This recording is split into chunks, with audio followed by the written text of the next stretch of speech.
كابتن حسام، المباراة خلصت 2-1. مباراة منتخبنا ضد زيمبابوي خلصت 2-1. كابتن حسام، عشان خاطر ربنا، والله احنا اصلا كارهين الكرة في مصر لوحدها بالسيناريوهات اللي بتحصل معانا بقالها فترة طويلة. ليه خروج امام عاشور ما دام هو مش جاهز فبتبدأ بيه ليه وترجع تخرجه؟ مين يقعد ابراهيم عادل دكة؟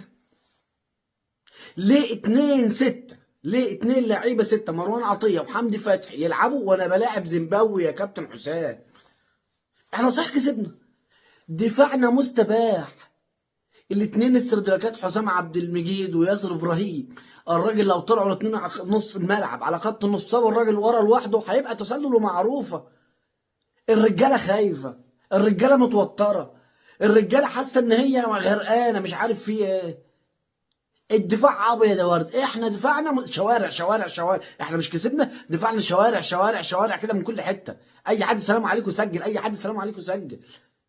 دي ثنائيه نبدا بيها افريقيا، حسام عبد المجيد وياسر ابراهيم. يا عم انا بشجع الاهلي يا عم، بقول لك ما تبداش بيهم، يا ما تبداش يا عم ياسر، يا عم لاعب رامي ربيعه، يا عم انت لاعب رامي ربيعه مكان واحد فيهم.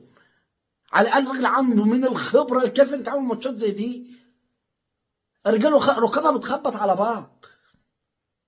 ايه الفكره ان انزل امام وابدا بالمباراه واخرجه في الدقيقه 30؟ ايه الفكره ان انا بلعب بمحمد حمدي؟ ايه الفكره ان يكون عندي ناس جاهزه وفت وبدنيا رجلها في الملعب واحط ناس مش جاهزه؟ صلاح طول عمره بيلعب كده، هو صلاح طول عمره بيلعب كده، هو صلاح بيلعب بالشوكه والسكينه وما ما عندوش الالتحامات اللي احنا عايزينها مع الافارقه.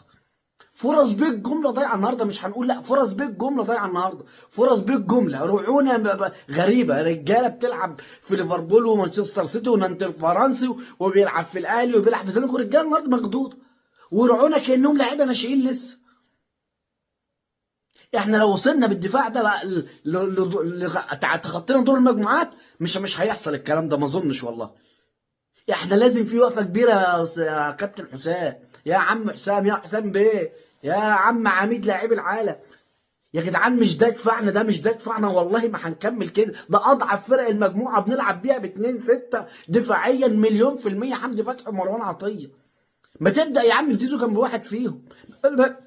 امام عاشور ما مش جاهز، ما بلاش يا عم امام من الاول. هي فكره ايه اننا حرق الدم في كل مباريات منتخبنا؟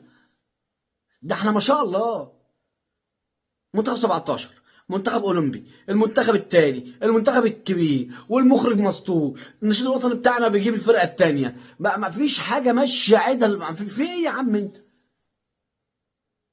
ويجي بقى خط الدفاع بتاعنا، اوعى الرجاله مين فين راح فين جاي منين؟ في ايه يا عم انت؟ ما تلعب الناس يا عم، حط رامي ربيعه، نزل الولد بتاع الزمالك، الباك الشمال بتاع نادي الزمالك. لما انت هات لي محمد حمدي يعمل بيه ايه وحمدي فتحي يعمل بيه ايه؟ ليه يعني؟ ليه الفيلم والضغط العصبي والتأليف في التشكيله واخسر لاعب زي امام؟ نفس اصل امام مش مصاب وباين جدا مش مصاب، باين يعني. مش الثلاث نقاط الحمد لله على المكسب والحمد لله على صدر المجموعه 3 نقاط. احنا وجنوب افريقيا فازت على انجولا 2-1، صدرنا احنا وجنوب افريقيا المجموعه. بس احنا عندنا مشاكل دفاعيه زي ما انت عايز تقول، قول وعد من هنا لبعد بكره. اتمنى يكون في بس نظره قدامنا 3 4 ايام على نلعب الماتش اللي جاي قدام جنوب افريقيا تقريبا. الماتش اللي جاي هيكون قدام جنوب افريقيا. يا ريت يا كابتن حسام بلاش تأليف زياده وتحتوي لعيبتك وتذبح لكم عجل عشان الرعونه دي ولا عشان النحس اللي احنا عايشين فيه ده، واللعيبه تلعب بروح شويه. مفيش كلام يتقال اكتر من كده، لان المباراه كانت على حرق الدم وانا بلاعب زيمبابوي. اما لاعب انجولا اللي احسن ولا الاعب جنوب افريقيا اللي افضل؟ هنعمل ايه مع الناس دي بخط دفاع مهلهل مهلهل بالشكل ده؟ وهجوميا بنضيع بنضيع بنضيع بنضيع بنضيع. يا جدعان رفعتوا ده، اقسم بالله كرهنا الكره من وراكم. على العموم الف الف مبروك على ال3 نقاط. مش هنقدر نتكلم اكتر من كده. اخواتنا وحبايبنا ادعمونا بلايك وشير عشان الفيديو يوصل اجمل ناس، واهم حاجه اللايكات. سلام.